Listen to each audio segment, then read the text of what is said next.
Welcome to the student tutorial on creating an ePortfolio using Digication. It is recommended that Google Chrome is used to create your ePortfolio. To access the student template, go to uncw.digication.com.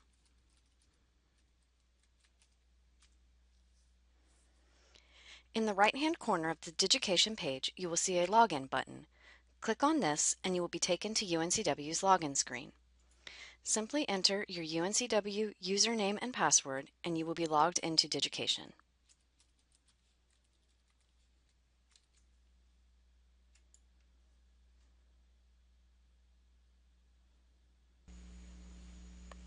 After logging in, you will see the Digication dashboard. Any ePortfolios you create will be located here. To create a new ePortfolio, simply click on the green plus symbol here. The first thing you will want to do is name your ePortfolio.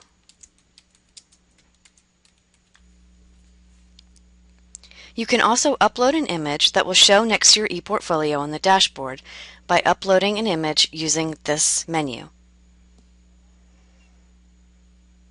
Follow these steps to create your new ePortfolio using the student template. Click on the box titled Student Template and then click the Create button in the bottom right-hand corner and your ePortfolio will be created.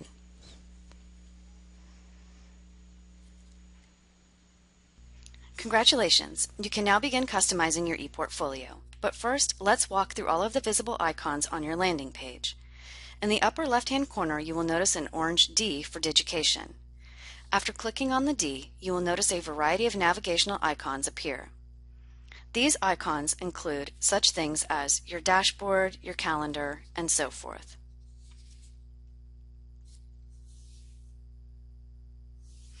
Next, as we move across the top of the page, you will notice a very important toggle switch that moves you between Edit Mode and Published Mode. Edit Mode allows you to make changes to your ePortfolio, while Published Mode allows you to view it from the perspective of the outside community. All of the pages in this template have already been published. However, anytime you make any changes to a page, it will need to be published again. This will allow guests to see your new changes. To publish a page, all you need to do is slide over to the Publish tab and click on Publish this page. If this is your first time publishing, this screen will appear, allowing you to keep or change the privacy settings. Next, select Save and Publish. You will only need to do this the first time you publish in a new ePortfolio. As of now, the interface will not allow you to publish your entire ePortfolio with one click. However, that feature will be available in the near future. For now, you will need to publish page by page. It is important to note here that publishing a page does not necessarily make it visible to everyone. You can control who sees your published ePortfolio by clicking on Publish and then Settings.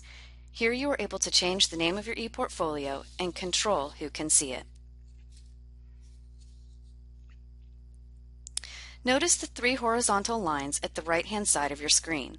Clicking on this menu will allow you to copy or delete your ePortfolio.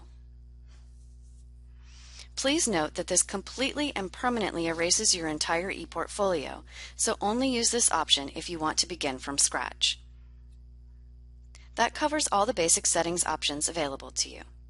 Next, we will move into generating and managing content. Digication operates using slides and modules.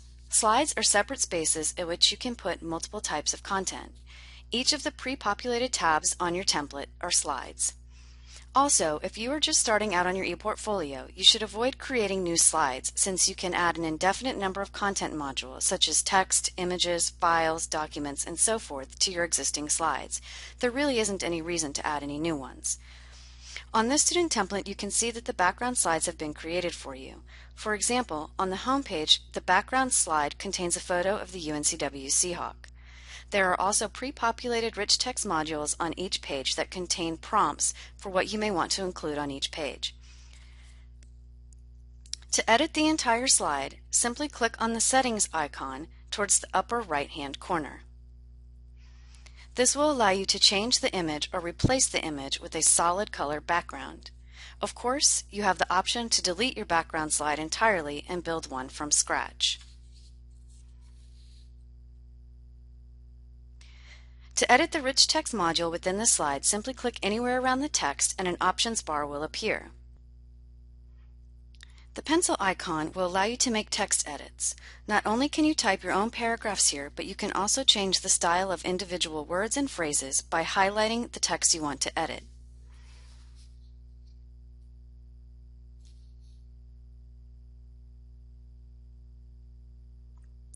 Next, clicking on the settings icon will allow you to change such things as font style, size, color, and orientation.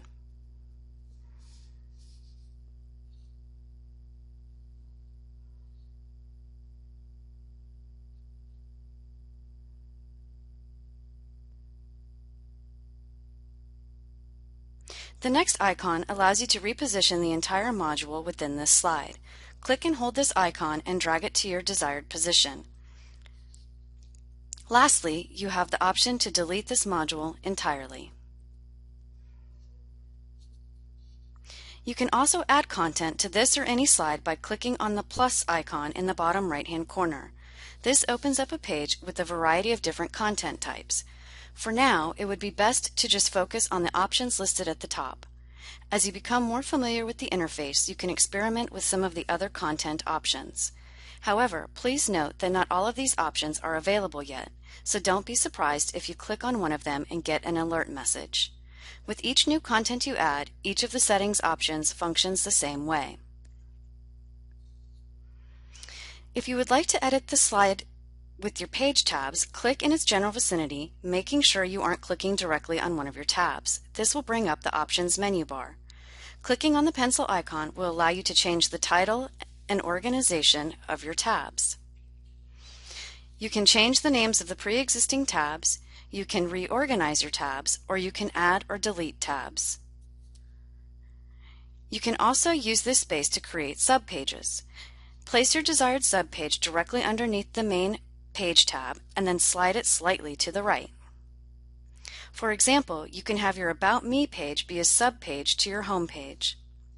Next, click on Save Changes and it will now appear as a subpage when you hover over the Home tab.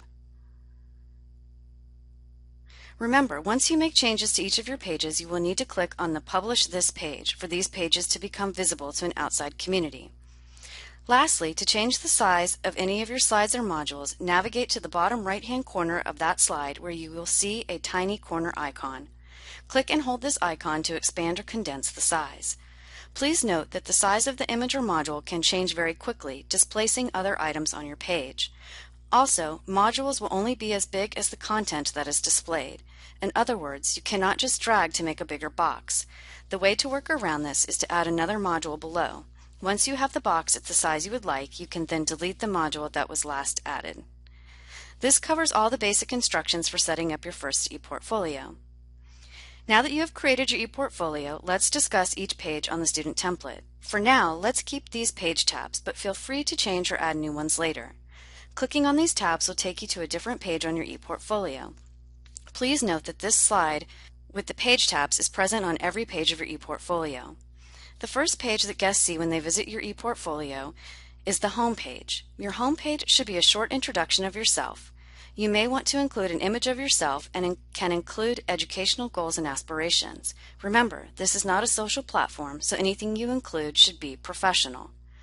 The next tab will take you to the About Me page. This is the page where you can go into more detail about yourself. Feel free to include your hobbies, favorite places to visit, who influences you, or even any favorite quotes. The Skills page is where you should highlight any skills you have or wish to acquire. You can include technical skills as well as leadership or communication skills. Try not to just list these skills. Reflect on the experiences you gained from each of these. The next page is where you should include your signature work. The best examples of your academic work are what you're most proud of. You can include all sorts of items here, such as final papers, presentations of research projects, musical performances, digital media products, and favorite writings. Include a few sentences discussing your work. What did you learn doing it, and why do you consider it your signature work? The Involvement page is where you can showcase what you like to do outside of your academics. This can be volunteer work, internships, study abroad, or organization memberships. Remember to reflect on these experiences and not just list them on the page. What have you learned from these experiences? How do you think these experiences will benefit you in the future? The next page is where you should post your resume. You can copy and paste your resume, or you can upload it as a document. You can even just fill in this resume template. The last page of the student template is the Contact Me page. Because this is a professional page, you should provide your UNCW email. You can also include your phone number and a link to your LinkedIn profile if you have one. If you wish to include a link to your Facebook page or Twitter handle, be sure that they are professional. This concludes the tutorial on the student template.